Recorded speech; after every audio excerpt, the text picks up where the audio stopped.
Якутская автономная Советская Социалистическая Республика была образована 27 апреля 1922 года декретом Президиума Всесоюзного Центрального Исполнительного Комитета СССР. Велика роль моего земляка-вилючанина Степана Аржакова в деле становления государственности в нашей республике. С яркой плеядой революционеров тех времен, оставивших бессмертный след, в истории у Степана Аржакова была незаурядная и трагическая судьба.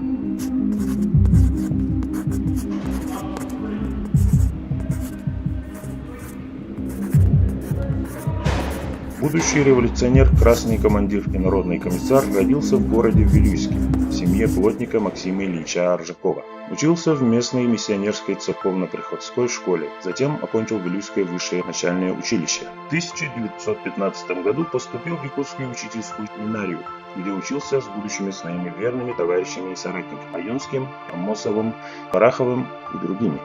В Якутске Степан познакомился со сильными революционерами, был принят в нелегальный кружок Емельяна Ярославского. В феврале 1917 года Аржаков стал членом Якутской объединенной организации РСДРП. Организовал Союз чернорабочих, первое профессиональное объединение якутских бедняков. В марте-августе 1917 года Аржаков выехал в Вилюйск.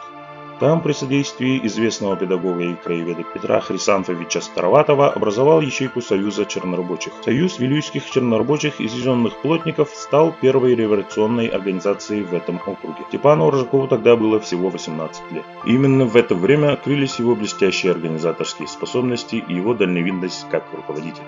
По окончании учительской семинарии в марте 1918 года Аржаков снова вернулся в Вилюйск. Начал борьбу с уездной земской управой, не признавшей победившую в центре советскую власть. В начале июня Центральный исполнительный комитет Советов Сибири назначил Степана Аржакова, 19-летнего юношу, комиссаром обширного Вилюйского уезда. После победы советской власти в Якутске Аржаков 7 июля созвал городское народное собрание и объявил о распуске управы и установлении в уезде власти Советов.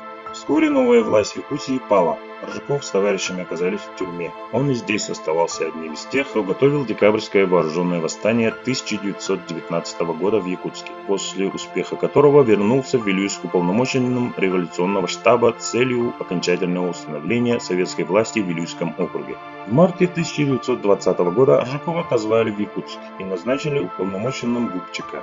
В августе направили в Коммунистический университет имени Якова Свердлова на 6-месячные курсы. Обучаясь в Коммунистическом университете, он вместе с якутскими делегатами 8-го Всероссийского съезда Советов в декабре 1920 года поднял перед Народным комиссариатом по делам национальностей Наркомнац вопрос об образовании Якутской автономной республики и предложил создать в Наркомнаце якутский отдел, который занялся бы решением этого вопроса.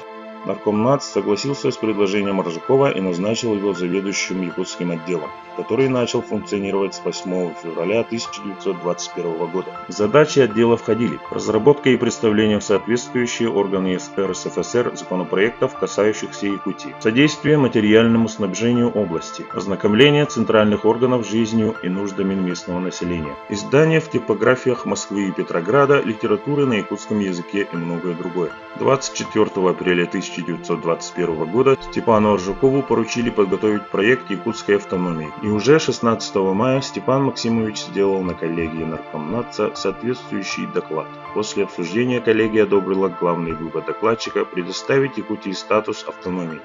Дала согласие на образование Якутской автономной республики и назначила Аммосова своим представителем в Якутской области. Одновременно коллегия выступила с инициативой обсудить вопрос на специально созванном съезде Советов Якутии. 5 февраля 1939 года Степан Аржаков был арестован по необоснованному обвинению, исключен из партии как враг народа. Проходил по процессу 25 в апреле-мае 1940 года. Аржакову было предъявлено обвинение участия в повстанческой КР по статьям 58.2, 58.11 Уголовного кодекса РСФСР. В мае 1940 года в группе 16 человек был приговорен к расстрелу, но дело было передано в особое производство, и в мае 1941 года его приговорили к 8 годам заключения в исправительно-трудовом лагере поселка Певек на Чукотке, на руднике Валькумей.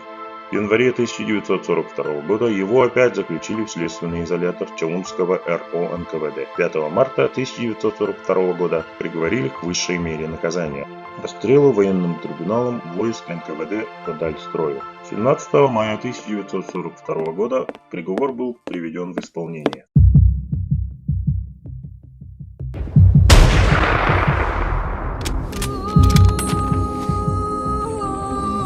Истинный патриотизм и чувство долга славных сынов якутской земли позволили Якутии добиться статуса республики. С тех пор она прошла сложный исторический путь экономического, социального и духовного развития.